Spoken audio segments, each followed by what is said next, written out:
Parce que le bonheur ne vaut d'être vécu que s'il est partagé, Lancôme vous invite à écouter Happiness Therapy. Découvrez une vision plus holistique de la beauté et du bonheur sous toutes ses formes, pour toutes les femmes. Il est temps d'explorer de nouvelles voies pour être activiste de votre bonheur. La vie est belle, c'est décidé.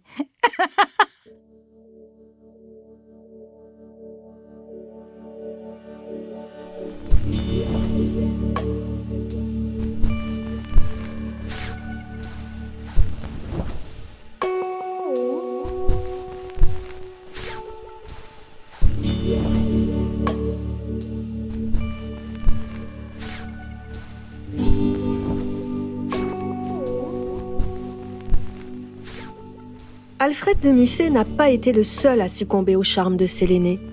Depuis la nuit des temps, elle hante nos rêves et éclaire l'imaginaire de bien des artistes.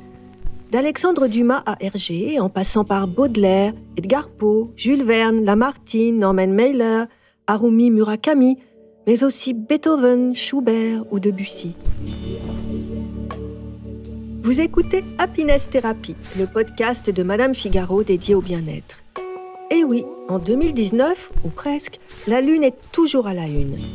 Il y a 50 ans, Neil Armstrong mettait 3 jours pour franchir les 384 000 kilomètres qui séparent la Terre de son plus proche satellite.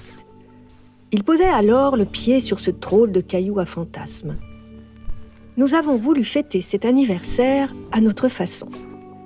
Je suis Marion Louis, journaliste beauté, forme et santé à Madame Figaro, et j'avoue, je suis plus gastronomie. Claustrophobe en plus. Il faudrait me payer cher pour monter dans la fusée que Yusaku Maezawa, le collectionneur d'art japonais, veut affréter en 2023 pour mener le premier vol civil vers la Lune. En revanche, comme beaucoup de simples mortels, je ne suis pas insensible à tout ce qu'on raconte sur elle et sur ses pouvoirs, réels ou fantasmés. A-t-elle vraiment tant d'influence sur nous, sur notre psyché et notre santé ? Est-elle bénéfique ou pas tant que ça ? J'ai voulu tirer quelques questions au clair, quitte à me faire l'avocat du diable. Qui dit lune dit d'abord nuit. Un univers fantastique qui a inspiré la jeune auteure Adeline Dieudonné, dont le roman La vraie vie, paru aux éditions Iconoclaste, est le best-seller du moment. Pour moi, c'est un grand lampadaire qui éclaire la nuit. Maintenant, j'aime beaucoup la nuit. Je pense comme beaucoup de gens, un rapport très particulier à la nuit. Et c'est vrai que j'aime bien raconter des histoires qui se passent pendant la nuit. Qu'est-ce qui se passe quand il fait sombre, qu'on distingue moins les choses et que notre instinct d'animal remonte et qu'on a plus facilement peur. On a l'impression que les prédateurs sont tapis dans les buissons. Donc voilà, oui, j'ai un rapport à la nuit qui est assez personnel et profond. Enfin, moi, j'aime bien être éveillée la nuit.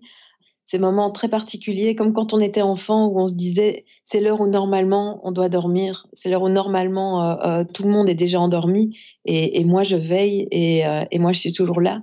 C'est même une nuit sans lune qui lui a dicté certaines scènes de son roman.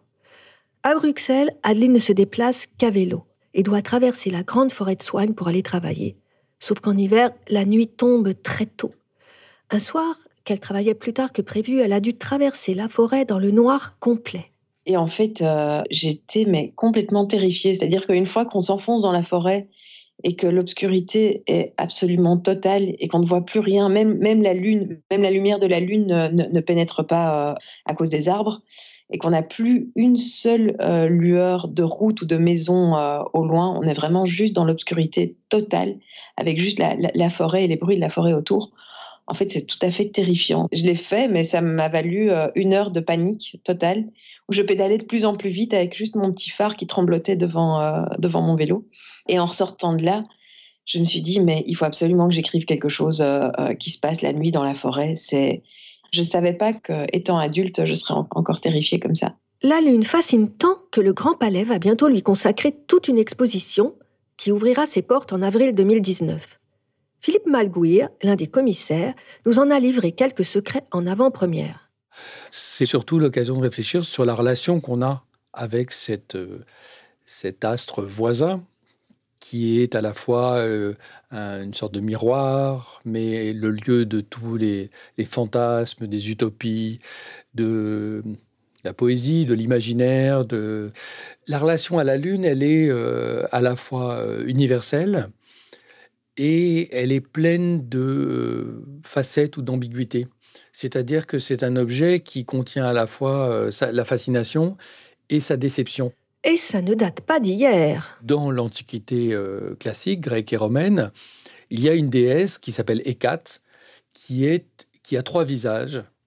Et en fait, cette déesse, selon le moment où elle est dans son cycle, eh bien, elle est tantôt bienveillante, c'est une déesse de la fécondité, c'est une déesse proche des femmes, d'ailleurs, qui rentre beaucoup dans des sortilèges d'amour et des choses relatives à la fertilité féminine, et qui, à la fin de son cycle, lorsqu'elle disparaît, devient une déesse infernale au pouvoir très redouté et qu'on invoque justement dans la sorcellerie. Vers 1880-1900, tout le monde est fou de la Lune.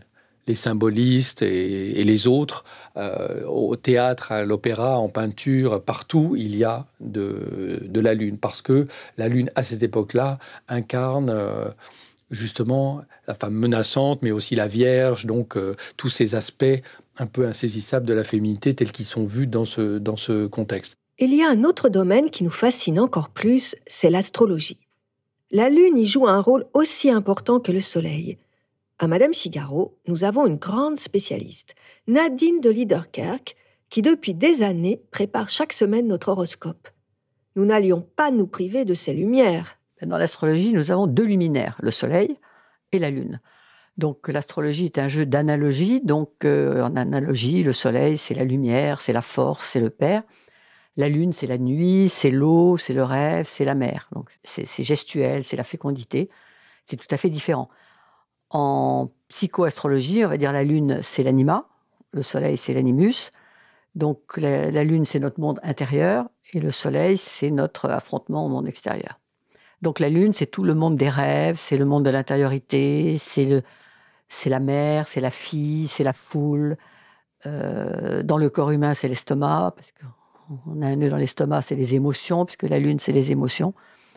Donc, dans un thème astrologique, on va regarder la Lune, ça dépend, si c'est un homme ou une femme, parce que dans un thème féminin, ça va caractériser sa féminité, sa réceptivité aux choses.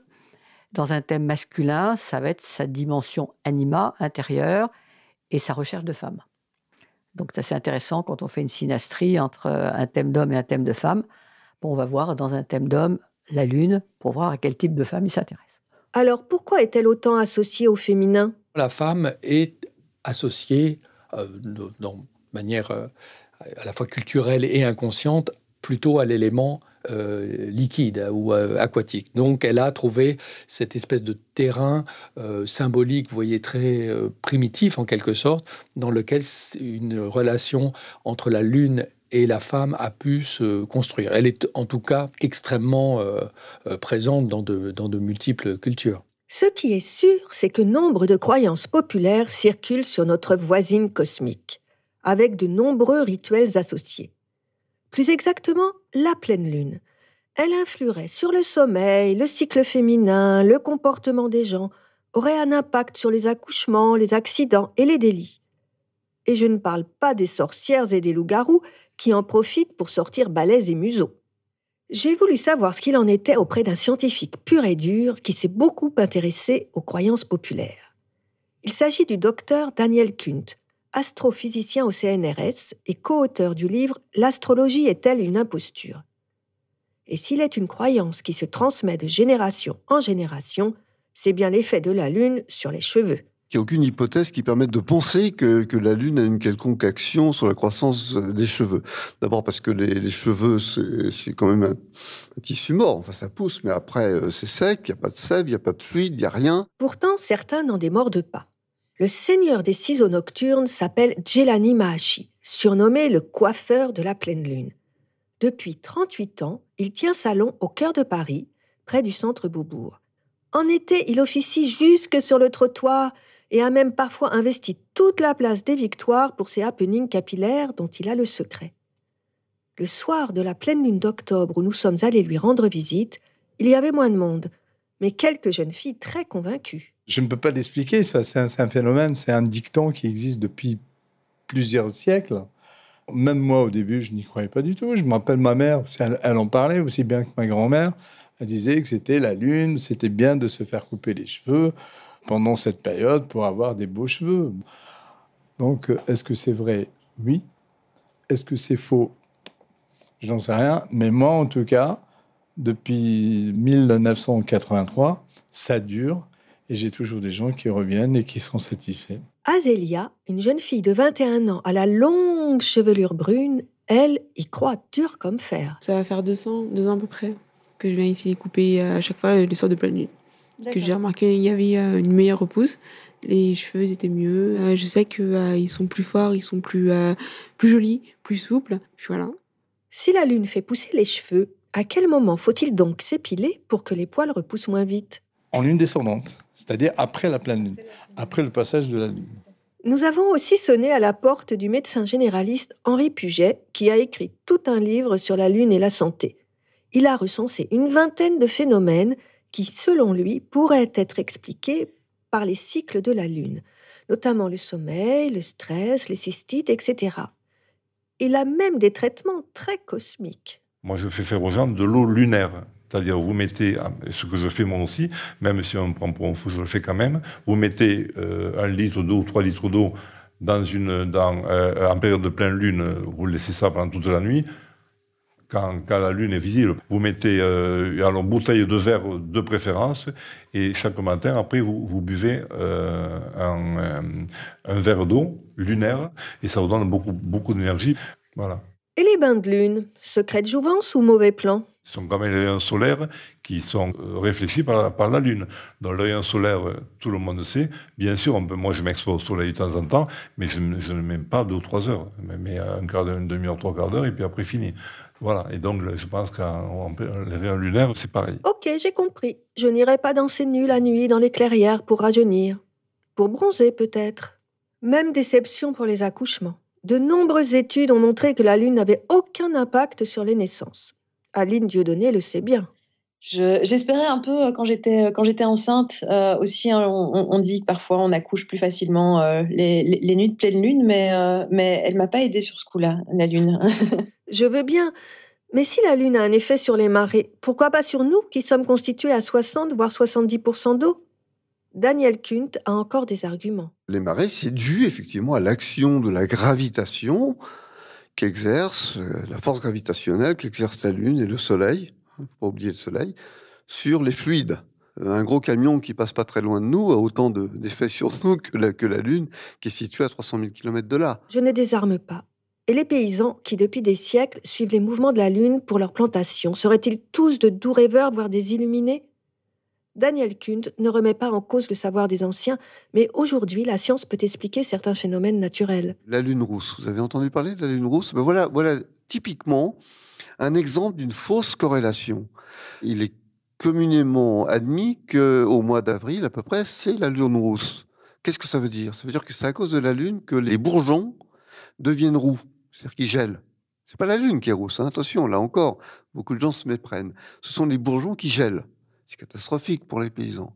Et quand ça arrive, pourquoi? Parce qu'il commence à faire beau, les bourgeons sortent, et puis tout d'un coup, bang, ils gèlent. Et quand ils gèlent, c'est souvent le ciel est bleu, le ciel est clair. Hein. C'est pas quand le ciel est nuageux qui gèle, c'est souvent quand, au contraire, vous savez, il fait frisquet, il fait froid. Et il se trouve que si c'est le moment de la pleine lune, on voit la lune à ce moment-là. Donc on fait le lien entre la lune et la gelée qui s'ensuit. Et c'est pour ça qu'il y a eu toujours cette idée que la lune au mois d'avril, c'est mauvais, c'est responsable des bourgeons. Je continue à me demander pourquoi la lune nous fascine autant. Notre historien Philippe Malguir apporte des éléments de réponse. C'est peut-être moins pour moi la question scientifique de savoir ce qu'elle fait ou ce qu'elle ne fait pas, mais c'est de ce que l'homme considère qu'elle fait pour lui. J'ai demandé à une collègue historienne de l'art, mais qui a un passé de médecin, donc c'est assez original, d'écrire dans le catalogue sur ce sujet. Et elle a été aussi très surprise de voir le grand regain d'intérêt qu'il y avait pour ces questions aujourd'hui, malgré le fait qu'on ait en quelque sorte établi que ce n'était pas le cas. Mais c'est très intéressant de constater que les gens préfèrent croire une chose qui leur plaît plutôt que de savoir quelque chose qui ne les intéresse pas. Donc ça, ce sont des faits qui m'intéressent, moi, bien sûr, en tant qu'historien. Daniel Kunt, du CNRS, abonde dans ce sens. Moi, je crois que ça fait partie de la fascination qu'exerce la Lune sur notre imaginaire. Et alors là, il y a beaucoup à dire. Donc, de ce point de vue-là, oui, la Lune agit sur nous, agit sur notre psychisme, sur notre tempérament, sur nos humeurs, et sur les symboles que nous avons mis en avant pour la représenter, pour l'associer à notre vie. Si le cycle lunaire de 28 jours fait bien penser au cycle féminin, il faut rappeler que d'une femme à l'autre, celui-ci varie de 26 à 35 jours. Notre astrophysicien a encore des choses à dire. C'est pas vrai que la Lune synchronise la règle des femmes. Vous avez des femmes qui ont des règles n'importe quand. C'est toujours 28 jours, mais c'est pas forcément lié, vous voyez, d'une manière synchronisée avec le système de la Lune. Finalement, la Lune a peu d'effet sur nous. Mais on a quand même le droit de rêver, comme l'ami Pierrot. L'astrologue Nadine de Liederkerk connaît bien ses tempéraments lunaires. Alors, il y a un signe dont elle est propriétaire, c'est le Cancer. Donc, c'est le crabe. C'est l'enfant, parce que même en morphologie, vous avez aussi un type de morphologie lunaire où tout est en rond, en ligne, c'est très enfantin. La Lune, c'est l'enfant, c'est le petit bébé. Donc, Terre est vraiment le signe de la Lune. Et puis, on a des signes qu'on appelle par exaltation, où la Lune se sent très bien. C'est le signe du Taureau, parce que le Taureau, c'est le printemps, c'est la fécondité de la nature. Donc, la Lune est très bien aussi dans le Taureau, qui est un signe de terre, et le Cancer, c'est un signe d'eau. On imagine alors que dans d'autres signes, elle se sent moins à l'aise. Si elle est dans son signe en Cancer, elle est très mal vécue par le signe en face, le Capricorne. Donc le Capricorne, d'ailleurs les Capricornes, le signe du Capricorne ont souvent un problème avec leur mère. Trop de mère ou pas assez de mère. Donc ils ont du mal à jouer les émotions. Donc quand la Lune est placée en Capricorne, on va dire qu'elle est en exil, elle est mal placée parce qu'elle est sous le gouvernement d'une planète de frustration, de limitation. Donc ça, c'est pas agréable. Et comme elle est en exaltation dans le signe du Taureau, eh bien, elle n'est pas très en forme dans le signe du Scorpion. Donc, c'est les deux signes où les lunes ne se sentent pas très bien. Adeline Dieudonné, Balance ascendant Capricorne, avoue elle aussi qu'elle a envie d'y croire. J'ai un rapport bizarre à l'astrologie parce que je suis très cartésienne, moi, donc c'est le genre de choses auxquelles, a priori, je ne crois pas. Maintenant, j'ai un grand-père qui est astrologue, qui a fait mon thème astral et puis qui régulièrement m'appelle et me laisse des messages un peu étranges sur mon répondeur en me disant Pluton est en train de traverser mon ciel et que la conjonction avec Uranus va faire que ma vie va se passer de telle ou de telle façon. Et donc, j'écoute toujours ça avec un demi-sourire. Mais je dois avouer que souvent, il tombe juste. Après coup, je me dis, mais enfin, il avait raison. Donc, j'y crois pas, parce que j'ai vraiment du mal à imaginer que la position des astres puisse prédestiner nos vies. Et en même temps, d'une façon très empirique, je dois avouer que ça se vérifie souvent. Daniel Kunt ne valide pas, mais comprend. Donc ce sont des croyances qui perdurent parce que la science, effectivement, explique un certain nombre de phénomènes, mais ne répond pas à tout. Ne répond pas, par exemple, à des questions fondamentales qui nous taraudent sans arrêt. D'où venons-nous ? Qui sommes-nous ? Où allons-nous ? Le problème des origines, si vous voulez. Alors, la religion répond à ces questionnements. Et la religion, c'est une forme de croyance. On ne peut pas démontrer l'existence de Dieu. Et pourtant, il y a des millions de gens, des milliards de gens qui croient en Dieu, d'autres qui ne croient pas. Alors, on compte les points ? Qui, de la science ou de la magie, a raison ? Et si cela n'avait pas d'importance ? Comme le souligne notre sympathique coiffeur qui tient à préciser que ses prix ne croissent pas avec la Lune. Et de toute façon, une coupe de cheveux, ça n'a jamais fait de mal à personne. Voilà. En attendant qu'on me promette enfin la Lune, je remercie tous nos invités. Je remercie également Jean-Sébastien Célie pour la direction éditoriale, notre productrice Adélie Boschman-Pontet, nos stagiaires Alice Boulot, Marie Goulieu et Clémence Renard, notre ingénieur du son Jean-Baptiste Aubonnet et toute l'équipe de Louis Média. Continuez d'écouter Happiness Therapy sur le site et l'appli de Madame Figaro. Retrouvez notre podcast sur toutes les applications disponibles, iTunes, SoundCloud, YouTube. Vous pouvez aussi suivre Madame Figaro sur Facebook, Twitter, @Madame Figaro et sur Instagram @MadameFigaroFR. À bientôt.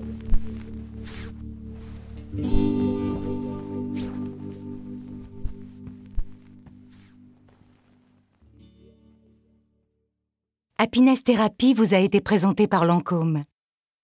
Et si le bonheur nous rendait plus belles ?